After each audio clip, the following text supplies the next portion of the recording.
Ukraine just got a new ride, and no, it's not another Cold War leftover with a fresh paint job. My neighbor just decided now would be the best time to mow his lawn, so this is going to be a test of my audio editing skills. Meet the UAT-TISA, a locally built NATO-compatible armored vehicle based on the Toyota Land Cruiser LC79. It's fast, it's armored, and it's not afraid of Russian drones. Let's break down why this new armored pickup might be the smartest thing Ukraine's rolled out in months. Hey friends, I'm Wes O'Donnell, U.S. Army Infantry and U.S. Air Force veteran, journalist, military tech nerd, and firm believer that the Toyota Land Cruiser could survive the heat death of the universe. And today, Ukraine's defense industry is proving me right. Here's the deal. Ukrainian forces are moving fast. The front line isn't fixed. It shifts daily, and that means mobility matters more than ever. But movement doesn't mean much if the vehicle you're riding in can't take a punch from shrapnel or outmaneuver a loitering drone. Until now, Ukraine's been using everything from captured Russian vehicles to civilian pickups with steel plates welded on like Mad Max. But that only gets you so far before lancets rain down from above or a mine sends your suspension into orbit. So enter the UAT-TISA. It's built in Ukraine, tested in Ukraine, and now deployed by Ukrainian forces. It's not some massive Western MRAP that needs a 12-person logistics tail just to change the oil. It's a lean, armored pickup truck built for the fight that's happening now, not the one we planned for in 2003. Let's nerd out for a second. The UAT-TISA is based on the Toyota Land Cruiser LC79 chassis, an absolute legend in the off-road world. Seriously, man. Basically, the Chuck Norris of utility vehicles. If you dropped one of these things into a Mad Max movie, it wouldn't need a stunt double. This isn't your suburban dad's weekend SUV with heated seats and a latte holder. No, the LC79 is an industrial-strength warzone certified mechanical cockroach that just refuses to die. Originally bred for Australian miners, crikey, African bush mechanics, and literally anyone who thinks roads are optional, the LC79 is Toyota's love letter to function over flair. It comes with solid axles front and rear because leaf springs are for and a powertrain that laughs in diesel. It's got that, yes, I'll carry your 900-pound load through a desert and then winch myself up a cliff kind of energy. And reliability? Well, you could forget to change the oil for a decade, drive it through a sandstorm, use it as a barricade during a coup, and it would still start in the morning like nothing happened. You know, I forgot to change the oil once in my very first car, a 1981 Chevrolet El Camino in Dookie Brown. It suffered a horrible Chevrolet death. Mechanics in warzones dream of LC79s. Parts are everywhere. The design hasn't changed since the Berlin Wall fell, and if it breaks down, which is rare, you can fix it with a rock, a wrench, and some spite. So when Ukra Armor Tech decided to slap armor plating, weapon systems, and NATO electronics on a truck to make the Tissa APC, they didn't start from scratch. They called in the Land Cruiser LC79 because when you need a platform that won't quit, won't break, and won't complain, you go with a global heavyweight champion of rugged chassis. It's not sexy, it's not sleek, but it'll be the last vehicle standing after everything else rusts, burns, or breaks down. That and the Toyota Hilux.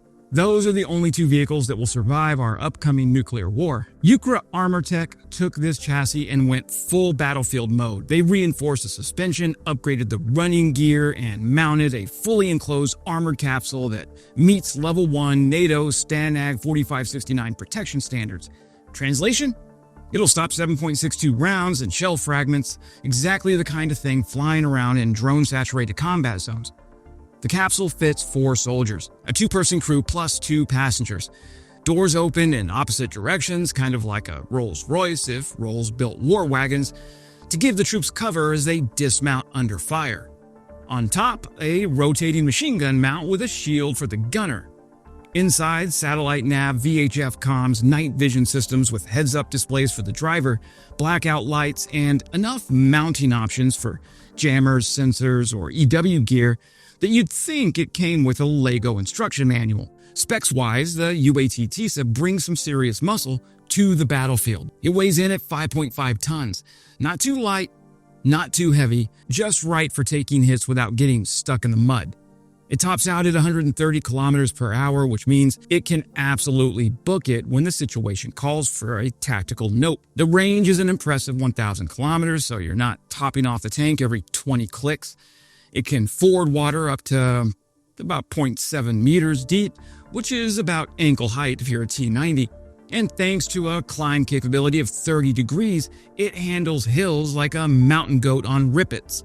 Under the hood, it's got 285 Newton meters of torque at 2,200 RPMs, giving it the grunty grunt it needs to quench your grunty thirst and drag gear, personnel, or whatever else Ukraine throws at it, through the worst terrain this war can offer. The real beauty, though, it's modular. Want a command post? Done. Recon variant? Easy. Medevac? No problem. Pyrotechnic disposal unit? Already in the works for the state emergency service. This isn't one truck, it's an entire toolbox on wheels. The Tissa isn't just a new toy. It's a strategic signal. First, industrial independence. Ukraine is no longer just relying on Western hand-me-downs. They're building systems that integrate seamlessly with NATO doctrine. But they're doing it at home, in country, on their terms. That's massive. With a NATO stock number already assigned, it means the vehicle's officially recognized by allied logistics systems. Easier to supply, easier to sustain. Second, frontline survivability. Russia is pouring FPV drones, Lancets, and artillery into the front. Civilian pickups can't survive that. The Tissa brings a middleweight platform that's armored, mobile, and cheap enough to field in real numbers. It won't break the bank like an MRAP, and it won't fold like a tin can under fire. Third, command and control mobility. Push those command vehicles closer to the fight and decisions get faster. When artillery, drone swarms, and airstrikes depend on seconds, not minutes, having a mobile node that's both connected and protected is a changer of the game. And let's not forget, this thing blends in. It's low profile enough that it doesn't scream, "shoot me first," unlike taller, heavier vehicles that advertise themselves as targets from 5 kilometers away. I love the Bushmaster from Australia, crikey, but that's a pretty big vehicle. Finally, there's something deeply symbolic about this platform. Toyota gave the world one of the most reliable workhorses in automotive history, and Ukraine turned it into a battlefield weapon. The message to Russia is this: you've got Cold War junk dragged out of storage, we've got agile, modern war machines built in country with the best global tech has to offer. The UAT-TISA may not have the firepower of a Leopard or the fame of a HIMARS, but that's exactly the point. It's quiet, effective, built for the war we're actually fighting, not the one we rehearsed.